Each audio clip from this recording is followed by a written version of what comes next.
magnetic field due to current in solenoid. So this is our application, today application according to the syllabus of our grade 12 level, that is magnetic field due to current in solenoid. First of all, what is a solenoid? Solenoid means straight and cylindrical coil of insulated copper wire. So first of all, what is solenoid?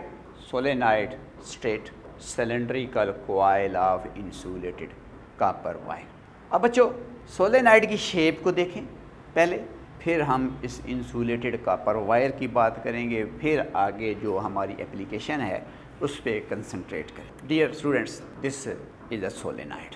अगर इसको watch करें, इसका cross sectional view देखें तो it is a cylinder, but a straight cylinder, और इसके ऊपर एक आपको ये वायर नज़र आ रही है रेडिश ब्राउन कलर के साथ। तो दिस इज़ स्ट्रेट, अगर हम लेंथ वाइज देखें तो दिस इज स्ट्रेट, और अगर इधर से देखें तो it is cylindrical. So solenoid is a straight cylindrical coil of insulated copper wire which is tightly wound on support of some non magnetic material. अब ये जो कॉइल है, ये जो वायर आप देख रहे हैं, ये टाइटली वाउंड है into many turns over this length on non magnetic support.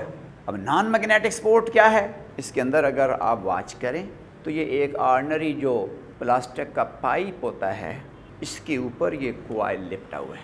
जो अंदर रीजन है वो तो एम्प्टी है, वो तो सोलेनाइड का कोर है। ये जो आप देख रहे हैं इनटू द सोलेनाइड, ये एक एम्प्टी रीजन है। This is the core of solenoid. Here the core is air. और अगर हम इसके अंदर कोई मटेरियल फिल कर दें, अगर इसके अंदर आयरन कोर इंसर्ट कर दें, तो फिर मैग्नेटिक फील्ड पे क्या इफेक्ट होगा वो बाद में देखेंगे। लेकिन सिर्फ ये अंडरस्टैंड करें, what is solenoid? Straight cylindrical coil of insulated copper wire. So this coil is named as solenoid. अब बच्चों, इंसुलेटेड कॉपर वायर क्या है?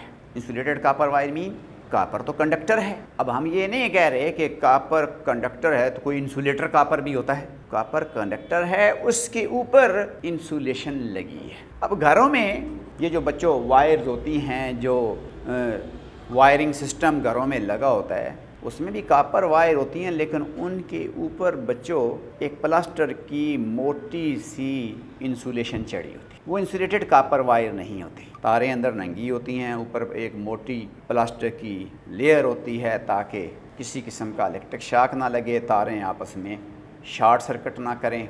तो दूसरी एक इंसुलेटेड कॉपर वायर है, वो भी इंसुलेटेड ही है कॉपर वायर, इस पर भी इंसुलेशन चढ़ी है, लेकिन insulation is very thin and transparent. समझ लें कि कॉपर की तार होती है, ऊपर एक लेयर ऑफ एनेमल्ड मौजूद होती है, और वो लेयर होती इंसुलेटर है। अब जो आप ये देख रहे हैं, ये कॉपर वायर ही लिपटी है, जिस तरह से आम धागे की रील के ऊपर धागा लिपटा हुआ होता है। हर टर्न दूसरे टर्न के साथ इंटरलिंक्ड होता है, तो इसके भी टर्न के साथ टर्न जुड़े हुए हैं, लेकिन उनका आपस में कोई इलेक्ट्रिकल लिंक नहीं है, क्योंकि इसके ऊपर इंसुलेशन मौजूद है। और ये जो कॉपर वायर है, जिसके ऊपर वेरी थिन ट्रांसपेरेंट इंसुलेशन होती है, जिसको इंसुलेटेड कॉपर वायर कहते हैं। और कॉइल बनाने के लिए ये तार यूज होती है। घरों में पंखे होते हैं, मोटरें होती हैं, पंखे को खोलें या किसी भी मोटर खोलें, उसके अंदर ब्राउन कलर के आपको कॉपर की तारों के गुच्छे से नज़र आते हैं, जिनका एक्चुअली हमें जो ब्राउन कलर है वो नज़र आ रहा होता है, लेकिन एक्चुअली तौर पर वो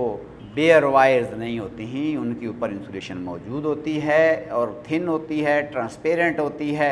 हम उनको इंसुलेटेड कॉपर वायर कहते हैं। तो सोलेनाइड भी एक कॉइल ही है, इंसुलेटेड कॉपर वायर से बनता है। शेप क्या है? स्ट्रेट और सिलेंड्रिकल है, जैसा कि बोर्ड पे दिखाने लगे।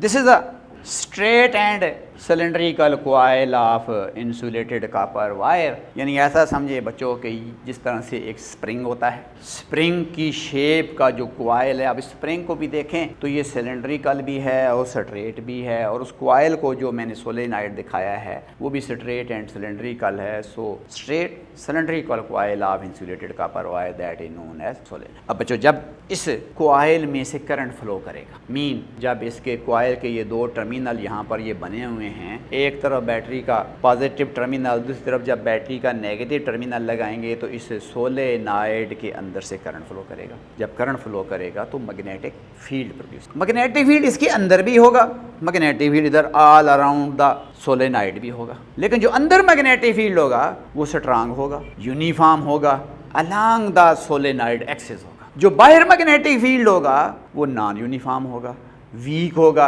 नेग्लिजिबल। जिस वक्त करंट इसमें फ्लो करेगा मैग्नेटिक फील्ड प्रोड्यूस होगा। This solenoid behaves as a bar magnet. Bar magnet का मतलब क्या है कि एक एंड नॉर्थ पोल एक्ट करेगा, दूसरा एंड साउथ पोल एक्ट करेगा। तो सपोज करें अगर ये नॉर्थ है ये साउथ है तो मैग्नेटिक फील्ड लाइन नॉर्थ से साउथ की तरफ जाएंगी आउटसाइड द मैग्नेट, और इनसाइड द मैग्नेट साउथ से नॉर्थ की तरफ जाएंगे। आपको बताया कि मैग्नेटिक फील्ड लाइंस कंटिन्यूस होती हैं, लूप की फॉर्म में होती हैं। इधर से जो मैग्नेटिक फील्ड लाइन आएगी इधर जाएगी, जो इधर से आएगी इधर से घूम के जाएगी, उधर से मैग्नेटिक फील्ड लाइन इधर जाएगी। तो जितनी magnetic field all around the space मौजूद हैं तमाम की तमाम इस के क्रॉस सेक्शन से along the solenoid axis straight path पे ट्रेवल करेंगी, इसलिए इनसाइड द फील्ड स्ट्रांग होगा, uniform. We want to calculate magnetic field inside the solenoid. हम इसके अंदर मैग्नेटिक फील्ड निकालने वाले कि जब करंट गुजरेगा फील्ड अंदर होगा, बाहर होगा, इधर बाहर होगा, इधर बाहर weak, non uniform magnetic field weak होगा, नेग्लिजिबल होगा, लेकिन अंदर जो मैग्नेटिक फील्ड होगा स्ट्रांग होगा, यूनिफॉर्म होगा along the solenoid axis. So when current passes through the solenoid, then what happen? Watch it. When current I passes through the solenoid, the magnetic field B is produced inside and outside the solenoid. When current I passes through the solenoid, the magnetic field B is produced inside and outside the solenoid. पहली बात, inside B is strong, uniform and along the solenoid axis. Outside B is weak and negligible. Solenoid behave as bar magnet. फिर understand बच्चों करें, मैंने बताया कि जब current solenoid से गुजरता है मैग्नेटिक फील्ड इसके अंदर भी और बाहर भी इधर all around the solenoid produce होता है। जो इनसाइड फील्ड है उसकी तीन प्रॉपर्टियां हैं कि फील्ड स्ट्रांग भी है, फील्ड यूनिफॉर्म भी है और सोलेनॉइड के एक्सिस के अलोंग है। आउटसाइड जो फील्ड है वो बहुत वीक है, वीक का मतलब है नेग्लिजिबल है, उसको हम नेगलेक्ट करेंगे। तो इसका मतलब हमारे सपोजिशन के मुताबिक यहाँ पर दूसरे लफ्ज़ में कोई फील्ड नहीं है, टोटल जो फील्ड है वो किधर है, सोलेनॉइड के अंदर मौजूद है, जिसको हम एनालिटिकली कैलकुलेट करने जा रहे हैं by applying the ampere circuital law. अब उस मैग्नेटिक फील्ड को डिटरमिन करते हैं और मैग्नेटिक फील्ड को डिटरमिन करने से पहले सोलेनॉइड का जो फील्ड बिल्ड होगा ज़रा उसको एक दफ़ा अंडरस्टैंड करते हैं। This is solenoid having current I. This solenoid has number of turn. वो बाद में चलें, मैं बताता हूँ जब हम कैलकुलेशन करेंगे, अभी सिर्फ इसको अंडरस्टैंड करने की कोशिश। अब बच्चों देखें, जो ये सोलेनॉइड है इसके नंबर ऑफ टर्न इसके अराउंड यूँ लिपटे हुए हैं, यूँ इधर से यूँ जा रहे हैं। यानी जब इधर आते हैं तो करंट इस तरफ आता है, फिर इधर से नीचे से जब टर्न निकलता है तो करंट आपकी तरफ। तो करंट क्या है, यानी इस सोलेनॉइड के ऊपर अगर इनवर्ड है तो नीचे आउटवर्ड है, और अगर करंट कॉइल यूँ लिपटे हों, इस तरह लिपटे हों तो नीचे से करंट इनवर्ड है, बाहर से करंट क्या है वो आउटवर्ड है। इट मीन्स करंट क्या है वो अलोंग द वायर मूव कर रहा है। तो जिस तरह से वायर सिलेंड्रिकल सपोर्ट पे लिपटी है, दूसरे लफ्ज़ों में आप ये इमेजिन करें कि ये जो आपको टर्न नज़र आ रहे हैं ये एक्चुअली तौर पर सर्कुलेटिंग करंट है जो इस कोआइल के अंदर से यानी सोलेनॉइड में फ़लो कर रहे हैं। तो अब ज़रा इसको ज़रा डायाग्राम में वाच करें। This is the current. मैंने डायरेक्शनल एरो लगा दिए हैं, इनको अगर आप अंडरस्टैंड करें तो नज़र आ रहा है करंट यूँ जा रहा है, उधर से इनवर्ड है, इधर से आउटवर्ड है, तो करंट इन एंड आउट जा रहा है।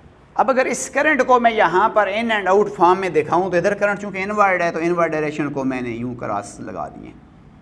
नीचे करंट आउटवर्ड है तो आउटवर्ड डायरेक्शन हमेशा हम बच्चों डॉट से शो करें। और आपको बताया था कि जब करंट इनवर्ड होता है, लेट अस वॉच हियर, कि जब करंट इनवर्ड होता है तो magnetic field lines around the wire कैसे होती हैं उसको भी आप ऑब्जर्व कर लें दोबारा वंस अगेन। और जब करंट आउटवर्ड होता है तो मैग्नेटिक फील्ड लाइंस की शेप क्या होती है उनको भी आप watch. This is the cross symbol. Current is inward, magnetic field lines are clockwise. Current is outward, represented by dot symbol, magnetic field lines are anti-clockwise. ये जो डायरेक्शनें बनाई हैं डियर स्टूडेंट्स, ये स्ट्रेट वायर के करंट हैं। तो हम किसी पॉइंट पे देख रहे हैं कि यहाँ पर करंट क्या है, करंट इनवर्ड है, नीचे से करंट आउटवर्ड है। अगर यहाँ पर करंट इनवर्ड है इस वायर के अराउंड, तो मैग्नेटिक फील्ड लाइंस अगर मैं एक क्रॉस के अराउंड यूँ बना भी दूँ तो आपको नज़र आएगा कि करंट चूँकि इनवर्ड है तो मैग्नेटिक फील्ड लाइंस ये होंगी, यानी यूँ क्लॉकवाइज होंगी। इस तरह से हर क्रॉस के अराउंड आप मैग्नेटिक फील्ड लाइंस की डायरेक्शन को ज़रा अंडरस्टैंड करें। इधर करंट आउटवर्ड है, अगर हम यहाँ पर राइट हैंड रूल लगाएं तो मैग्नेटिक फील्ड लाइंस हमें नज़र आ रही हैं एंटी क्लॉकवाइज। अब सोलेनॉइड के बाहर भी मैग्नेटिक फील्ड लाइंस की डायरेक्शन नज़र आ रही है, इधर भी बाहर नज़र आ रही है और सोलेनॉइड के अंदर भी नज़र आ रही है। अब इस टर्न में करंट है, इसमें है, इसमें है, इसमें है, इसमें हर टर्न में करंट है, इनवर्ड है, तो उसका मतलब सोलेनॉइड के अंदर जितनी मैग्नेटिक फील्ड लाइंस हैं उनकी डायरेक्शन इस तरफ है और बाहर मैग्नेटिक फील्ड लाइन की डायरेक्शन उस तरफ है। इस सोलेनॉइड के अंदर अगर इधर से नीचे से देखें, जितने इसके अराउंड हम मैग्नेटिक फील्ड लाइन की डायरेक्शन बनाएंगे तमाम मैग्नेटिक फील्ड लाइंस इस तरफ हैं और बाहर देखें तो इस तरफ हैं। तो उसका मतलब बाहर मैग्नेटिक फील्ड आपको बताया कि नॉर्थ से साउथ की तरफ जाता है और अंदर मैग्नेटिक फील्ड लाइन साउथ से नॉर्थ की तरफ आती हैं। अब अगर मैं सोलेनॉइड का मैग्नेटिक फील्ड टोटली ड्रा करके आपको दिखाऊं तो इधर बाहर मैग्नेटिक फील्ड लाइंस यूँ जा रही हैं, इधर से मैग्नेटिक फील्ड लाइंस यूँ जा रही हैं, यहाँ से magnetic field line inside solenoid की जो मैग्नेटिक फील्ड लाइंस हैं उनकी डायरेक्शनें ये वाली हैं। अब इन मैग्नेटिक फील्ड लाइंस को यहाँ से प्रोजेक्ट कर दें बाहर और इधर से ये मैग्नेटिक फील्ड लाइंस हैं, इधर इनवर्ड हैं। इसका मतलब है कि ये वाला एंड नॉर्थ है, मैग्नेटिक फील्ड लाइन नॉर्थ से साउथ जा रही हैं, इधर से मैग्नेटिक फील्ड लाइन नॉर्थ से साउथ जा रही हैं। लेकिन अंदर जितनी मैग्नेटिक फील्ड लाइन इस सोलेनॉइड के अंदर हैं तमाम पैरेलल हैं, एक ही डायरेक्शन में हैं, इक्वली स्पेस हैं, सारी इकट्ठी हैं। इकट्ठे होने से फील्ड स्ट्रांग हो गया है, एक ही डायरेक्शन में पैरेलल होने से फील्ड यूनिफॉर्म है और डायरेक्शन आपको बता दी है कि field is along the solenoid axis. So whenever current I passes through the solenoid, magnetic field is produced inside and outside the solenoid. The magnetic field inside the solenoid is strong, uniform and along the solenoid axis. Outside, magnetic field is weak and negligible. We want to calculate magnetic field over here. हम बच्चों magnetic field इस solenoid के अंदर ये कोई point P है, हमने इस point पे magnetic field B निकालना है और उसको निकालने के लिए एम्पेयर सर्किटल लॉ अप्लाई करना है और आपको 4 स्टेप बताए हैं, उनको फॉलो करना है। एम्पीरियन लूप ड्रा करेंगे, उस लूप के अंदर जितना करंट एनक्लोज है वो कैलकुलेट करेंगे, फिर उसके बाद इंटीग्रेटेड मैग्नेटिक फील्ड कैलकुलेट करेंगे उस एम्पीरियन लूप का और इक्वेट करेंगे mu naught times current enclosed by that path, यानी जो स्टेप 2 और 3 बताया था उनको इक्वेट करेंगे according to Ampere circuital law और magnetic field of solenoid determine करेंगे। So determination of magnetic field inside the solenoid, determination of magnetic field inside the solenoid. To calculate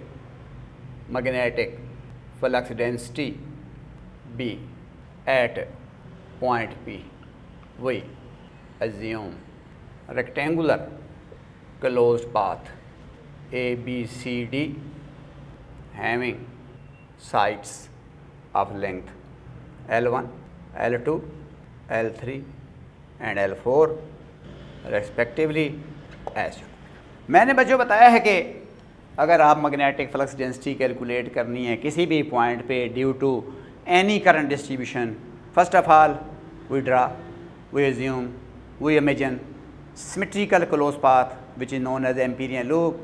So here we are going to assume या draw rectangular closed path ABCD having sides of lengths L1, L2, L3, L4 passing through that point. This closed path is named as the Amperian loop as shown in the diagram. अब बच्चों यही diagram है, इसी में Amperian loop draw करना है। चूँकि हमारा कंसर्न मैग्नेटिक फील्ड की कैलकुलेशन के साथ है और मैग्नेटिक फील्ड कैलकुलेट करने के लिए हम जस्ट एक एम्पीरियन लूप ले रहे हैं। अब यहाँ से ऐसा समझें कि ये सोलेनॉइड इनविजिबल मैं करने लगा हूँ, उसके फील्ड को जस्ट व्यू कराने लगा हूँ और एम्पीरियन लूप ड्रा करके फील्ड की कैलकुलेशन की तरफ जाए। So let us watch the new diagram. So here is the magnetic field inside the solenoid. Outside the solenoid field is weak and negligible. We want to calculate field at point P, and for this we draw rectangular closed path which is shown here. So this is the rectangular closed path which is passing through point P. Closed path is A, B, C, D. A having this side length L1, this side length L2, this side length L3, this side length L4. और हम क्या बोल रहे हैं, ampere law क्या कहता है कि integrated magnetic field around close path, किस अराउंड क्लोज पाथ जो इंटीग्रेटेड मैग्नेटिक फील्ड है, यानी दूसरे लफ्ज़ों में sum of product of length elements, कि अगर हम क्या करें लेंथ एलिमेंट्स का अगर हम सम ऑफ प्रोडक्ट लें, यानी इस लेंथ एलिमेंट का प्रोडक्ट लें जो इस लेंथ एलिमेंट के ऊपर मैग्नेटिक फील्ड भी है उसके पैरेलल कंपोनेंट का, और फिर इस लेंथ एलिमेंट के साथ बी का जो कंपोनेंट पैरेलल है उसके साथ प्रोडक्ट लें, फिर इस लेंथ एलिमेंट के साथ बी के पैरेलल कंपोनेंट का प्रोडक्ट लें, फिर इस लेंथ एलिमेंट के साथ बी के पैरेलल कंपोनेंट का प्रोडक्ट लें, उनको सम करें, that must be equal to mu naught time current enclose. तो मैंने आपको बच्चों जैसा कि बताया है कि 4 स्टेप करते हैं मैग्नेटिक फील्ड कैलकुलेट करने के लिए। एम्पीरियन लूप ड्रा कर दिया है। दूसरा स्टेप होता है कि how much current is enclose by that path. तो अब ज़रा अंडरस्टैंड करें कि करंट सोलेनॉइड में आई है। यहाँ से आपको बताया था कि सोलेनॉइड के जो नंबर ऑफ टर्न हैं, ये सोलेनॉइड है, ये नंबर ऑफ टर्न हैं जिनमें करंट फ़्लो कर रहा है, और इधर से ये सोलेनॉइड के ये एंड पॉइंट हैं, बीच वाला जो रीजन है वहाँ से टर्न मैंने इस पर्पज़ के लिए ड्रा नहीं किए ताकि आपको विजिबिलिटी कैलकुलेशन विजिबिलिटी में कोई प्रॉब्लम ना हो। तो इमेजिन करें कि solenoid is over here through out the this segment is present. तो अब अगर करंट गुजरेगा जो मैग्नेटिक फील्ड प्रोड्यूस होगा, तो अब देखना है कि करंट कितना एनक्लोज है। अब करंट आई सोलेनॉइड को देने का मतलब ये है कि हर टर्न में करंट आई मौजूद है। ज़रा अंडरस्टैंड करें कि अगर ये सोलेनॉइड है, ये इसके टर्न है, तो करंट जब सोलेनॉइड में आई जाएगा तो वो करंट इस टर्न में भी होगा, अगले में भी होगा, अगले में भी होगा। तो जितने करंट इधर इनवर्ड जा रहे हैं, इधर से करंट वो आउटवर्ड आ रहे हैं, तो अगर ये सोलेनॉइड पे n टर्न हैं और अगर हम यहाँ पर एक एम्पीरियन लूप पूरे सोलेनॉइड के अराउंड रेक्टेंगुलर शेप में ड्रा कर दें, तो कितना करंट एनक्लोज हो जाएगा इस रेक्टेंगुलर पाथ के अंदर, n time the current in one loop. तो चूँकि n टोटल लूप हैं, एक लूप का करंट i है, तो करंट एनक्लोज क्या हो जाएगा n into I. So current enclosed is an I, what is number of turns and I current in solenoid mean in each. Her loop में, हर turn में, लूप की बजाय वर्ड मैं टर्म चलें यूज़ कर लूँ, लूप चूँकि इस एम्पीरियन लूप को कह रहे हैं, तो कहीं आप मिक्स ना हो जाएं, ये एम्पीरियन लूप है तो इसको भी लूप कह रहे हैं, तो इसको टर्न कंसिडर कह लें, यानी डिस्टिंग्विश करने के लिए n नंबर ऑफ़ टर्न है, हर टर्न में करंट i है, तो करंट एनक्लोज जो है वो अब i नहीं लिखेंगे बल्कि n इंटू आई लिखेंगे। वहाँ पर ये एक्चुअली तौर पर लॉ हमने ड्राइव किया था इस स्ट्रेट वायर के लिए जिसमें करंट i है और इस एम्पीरियन लूप के अंदर एक ही आई एनक्लोज है। यहाँ पर क्या है, आई है, आई है, आई है, और अगर n आपके पास करंट एनक्लोज हैं इस लूप में, तो फिर करंट एनक्लोज n इंटू आई लिखा जाएगा, और अगर n1 लगा दें simply you get again the current I, like the current of the straight conductor. So here the current enclosed is n into I. First step Amperian loop draw कर दिया, दूसरा step जो करंट एनक्लोज है वो हमने calculate कर दिया। हम इंटीग्रेटेड मैग्नेटिक फील्ड कैलकुलेट करें around this Amperian loop with the help of the summation जो कि यहाँ पर लिखी है, तो that must be equal to mu naught current enclose.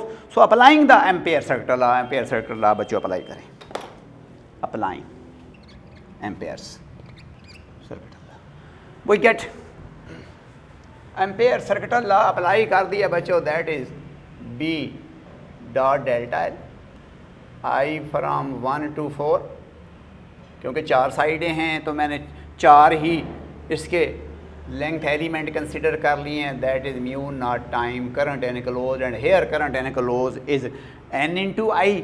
So calculate करें इंटीग्रेटेड मैग्नेटिक फील्ड को, समेशन को खोलें तो बी डॉट डेल्टा एल 1, फिर बी डॉट डेल्टा एल 2, फिर B dot delta L 3, B dot delta L 4, mu naught time current enclose that is mu naught time N into आई।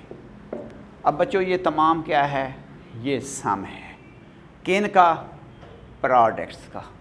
ये भी product हैं, ये भी प्रोडक्ट है, ये भी प्रोडक्ट है, ये भी प्रोडक्ट है और इनका सम है।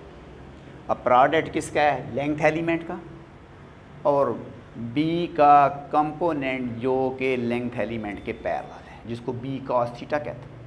तो अगर मैं इसको खोलूँ तो it is B cos theta into delta L, this is also B cos theta into delta L, this is also B cos theta into delta L, this is also B cos theta into delta L.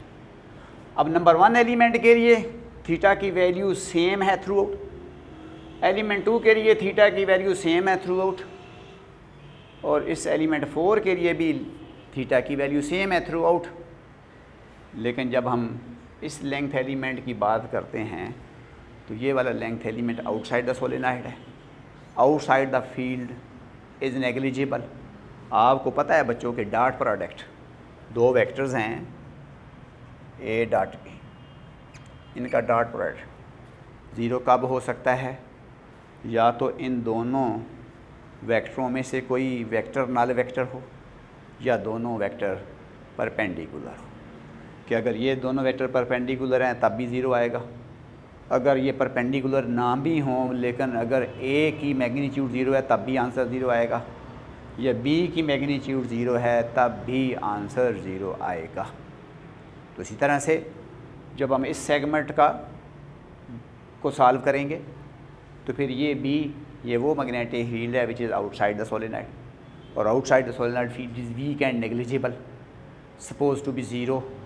तो अगर B 0 है outside तो ये वाली term वैसे 0 हो जाएगी, ये टर्म इस साइड के लिए है, ये टर्म इस साइड के लिए, तो ये साइडें फील्ड के परपेंडिकुलर हैं तो ये आंसर 0 पर रिप्रोड्यूस करेंगी। इसका मतलब है इंटीग्रेटेड मैग्नेटिक फील्ड जो होगा, जो inside the solenoid magnetic field होगा, वो अलोंग दिस लेंथ एलिमेंट होगा, जिसको हम इस टर्म से ऑब्टेन करेंगे और फिर आगे बी की वैल्यू कैलकुलेट करेंगे। तो अगर मैं इसको सॉल्व करूं तो that is B delta L mean, यहाँ पे डेल्टा एल यहाँ से लेके यहाँ तक है which is L1, so B L1 cos 0, here B L2 लेकिन cos 90, हेयर 0 डायरेक्ट लिख दिया मैंने, बी L4 फिर cos 90, mu naught time current enclose. यहाँ पर बी क्यों 0 लिखा, इसलिए लिखा B is negligible outside the solenoid, B की वैल्यू ही 0 है, तो cos 90 0 ये सारी टर्में 0 हो जाएंगी, तो cos 0 1 आएगा, तो आंसर आएगा B L1 that is mu naught N into I, B equal to mu naught N over L1 into I. अब अगर L1 सोलेनॉइड की कंप्लीट लेंथ है, टोटल लेंथ ऑफ सोलेनॉइड है, और n क्या है, सोलेनॉइड के नंबर ऑफ टर्न हैं, तो इस वैल्यू को, जिसको n/L1 लिखा हुआ है, इसको number of turns per unit length बोलें या इसको टर्न डेंसिटी भी कहते हैं, and it may be denoted by small n. The expression is written as B equal to mu naught small n into I, where small n is turns density या number of turns per unit length. अब बच्चों, हर solenoid जो manufacturer बनाता है for the marketing, वो solenoid के ऊपर उसकी डेंसिटी लिखता है. अब ज़ाहिर है अगर हमने इसके टर्न डेंसिटी निकालनी है तो एक ही तरीका है. एक तो यहाँ से जहाँ तक लेंथ मेजर करें, फिर काउंट करें कि इसके ऊपर कितने टर्न हैं. अब अगर तो टर्न की एक लेयर हो फिर तो मे भी पॉसिबल है कि हम चलें थोड़ा सा टाइम लगा के उन टर्न को काउंट कर लें. सोलेनाइड ऐसी होती हैं कि they are in many layers. अगर एक लेयर में 1000 टर्न हैं और लेयर 5 हैं तो फिर ये 5000 टर्न कहलाएंगे. अब वो तब भी काउंट हो सकते हैं जब क्या करें, हम इसको खोलना शुरू कर दें. तो मैन्युफैक्चरर जब सोलेनाइड बनाता है, नंबर ऑफ़ टर्न्स जो हैं वो काउंटेड होते हैं पहले से, और मैन्युफैक्चरर सोलेनाइड के ऊपर नंबर ऑफ़ टर्न पर यूनिट लेंथ लिख देता है ताकि आप सोलेनाइड के अंदर जो मैग्नेटिक फील्ड प्रोड्यूस होता है इन लेबॉर्ट्री, आप उसको इस फार्मूले से इजीली कैलकुलेट कर सकें. अब नज़र आ रहा है कि सोलेनाइड के अंदर जो मैग्नेटिक फील्ड की स्ट्रेंथ है या जो मैग्नेटिक फ्लक्स डेंसिटी है वो कोर ऑफ सोलेनाइड पे डिपेंड कर रही है, जिसको म्यू नॉट कह रहे हैं, यानी मीडियम पे डिपेंड कर रही है. टर्न डेंसिटी पे डिपेंड कर रही है और सोलेनाइड में से गुजरने वाले करंट पे डिपेंड कर रही है. इसका मतलब है कि अगर इस सोलेनाइड में करंट अगर नहीं गुजर रहा तो इसके अंदर या बाहर मैग्नेटिक फील्ड प्रोड्यूस नहीं हो रहा. करंट गुजरेगा, फील्ड प्रोड्यूस होगा. अब जितना करंट ज़्यादा होगा सोलेनाइड के अंदर फील्ड भी उतना ही ज़्यादा होगा. जितनी टर्न डेंसिटी ज़्यादा होगी उतने ही मैग्नेटिक फील्ड की स्ट्रेंथ ज़्यादा होगी. अब अगर मैं इसमें और मज़ीद टर्न क्या है बाउंड कर दूं विद इन दिस लेंथ यही रहे, 1-2 लेयर और ऊपर टर्न की चढ़ा दूं तो टर्न डेंसिटी और ज़्यादा हो जाएगी, मैग्नेटिक फील्ड की स्ट्रेंथ और ज़्यादा हो जाएगी. जो मैंने बताया कि मैग्नेटिक फील्ड सोलेनाइड के कोर पे डिपेंड करता है. ये एयर कोर सोलेनाइड है और एयर चूँकि ज़्यादातर ऑक्सीजन पे कंसिस्ट करती है, नाइट्रोजन है, ऑक्सीजन है, और ये जो गैसें हैं ये डाया या पैरामैग्नेटिक है. तो इसलिए एयर में जो मैग्नेटिक फील्ड है वो इस फार्मूले से निकलेगा. लेकिन अगर सोलेनाइड का जो कोर है किसी मैग्नेटिक मटेरियल से बना हो, किसी फेरोमैग्नेटिक मटेरियल से बना हो, तो फिर मैग्नेटिक फील्ड इंटेंसिफाई हो जाएगा. फिर यहाँ पर म्यू नॉट के साथ एक और फैक्टर आएगा जिसको म्यू आर बोलते हैं, रिलेटिव परमिबिलिटी. जैसे इलेक्ट्रोस्टैटिक में परमिटिविटी के साथ मीडियम के इफेक्ट को रिलेटिव परमिटिविटी से अंडरस्टैंड करते हैं, मैग्नेटिज्म में जो मीडियम का मैग्नेटिक फील्ड पे इफेक्ट है उसको रिलेटिव परमिबिलिटी से बयान करते हैं, रिलेटिव परमिबिलिटी से डिस्क्राइब करते हैं. तो हमने ये जो magnetic field inside the solenoid निकाला है that is for air core solenoid. मज़ीद बच्चों, इस एक्सप्रेशन से रिलेटेड बहुत सारे MCQs आते हैं, बहुत सारे शॉर्ट आंसर आते हैं. अब अगर इस फार्मूले को इस फॉर्मेट में देखें तो नज़र आ रहा है कि नंबर ऑफ़ टर्न बढ़ाने से फील्ड की स्ट्रेंथ बढ़ेगी, लेकिन नंबर ऑफ़ टर्न उसी लेंथ में बढ़ाएं जो उसकी लेंथ है, यानी लेंथ को कांस्टेंट रखें. बाकी फैक्टर जितने हैं इन तमाम को ना चेंज किया जाए, सिर्फ टर्न को चेंज किया जाए तो टर्न बढ़ाने से फील्ड की स्ट्रेंथ बढ़ेगी, टर्न कम करने से फील्ड की स्ट्रेंथ कम हो जाएगी. लेकिन अगर लेंथ के साथ रिलेशन देखें तो लेंथ के साथ रिलेशन इन्वर्स है। अब लेंथ इतनी, अगर टर्न इतना ही रहे लेकिन इस सोलेनॉइड को मैं वैसे ही खींच के ज़रा लंबा कर दूं, यानी ये जो टर्न क्लोज़र हैं ये दूर दूर हो जाएं लेकिन रहें इतने ही, लेंथ बढ़ा दूं, फील्ड की स्ट्रेंथ कम हो जाएगी। इसका मतलब फील्ड लेंथ ऑफ सोलेनॉइड के साथ इन्वर्सली रिलेटेड है। लेकिन अगर एक स्पेसिफिक लेंथ में जितने टर्न ऐड करेंगे फील्ड बढ़ेगा, और अगर आप बता रहे हैं कि किसी स्पेसिफिक टर्न में जितनी लेंथ बढ़ाएंगे फील्ड कम हो जाएगा।